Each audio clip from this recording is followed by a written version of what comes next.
Coping with college loans. Paying them down and managing their financial impact. Total student loan debt in America is now around $1.6 trillion. Since 2008, it has more than doubled. Federal Reserve data states that 44.7 million Americans are dealing with lingering education loans. The average indebted college graduate leaves campus owing nearly $30,000, and the mean monthly student loan payment is about $400. Economically, the country is feeling the impact. The National Association of Realtors says that 25% of recent homebuyers have outstanding student loans, including 41% of first-time buyers. A 2018 study by the Center for Retirement Research at Boston College concludes that under 30 employees carrying education debt typically have just half as much saved in their workplace retirement plan accounts as other workers their age. If you carry sizable education debt, how can you plan to pay it off? If you are young or not so young, budgeting is key. Even if you get a second job, a promotion, or an inheritance, you won't be able to erase any debt if your expenses consistently exceed your income. Smartphone apps and other online budget tools can help you live within your budget day to day or even at the point of purchase for goods and services. After that first step, you can use a few different strategies to whittle away at college loans. The local economy permitting, a couple can live on one salary and use the wages of the other earner to pay off the loan balances. You could use your tax refund to attack the debt. You can hold off on a major purchase or two. Yes, this is a sad effect of college debt, but it could also help you reduce it by freeing up more cash to apply to the loan. You can sell something of significant value, a car or truck, a motorbike, jewelry, collectibles, and use the cash for paying down the debt.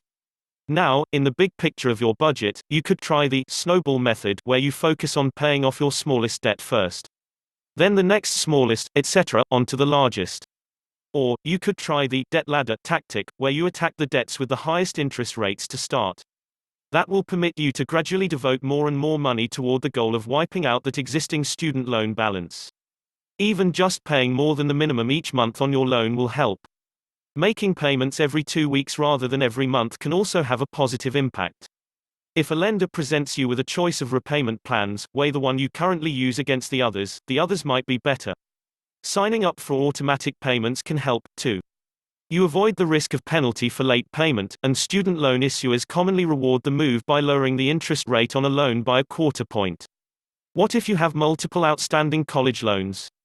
If one of them has a variable interest rate, try addressing that one first. Why?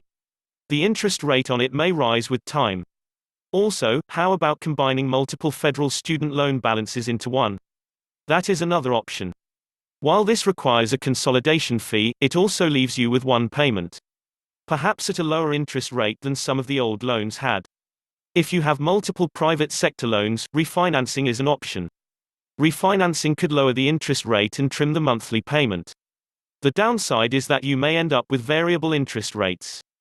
Maybe your boss could help you pay down the loan. Some companies are doing just that for their workers, simply to be competitive today.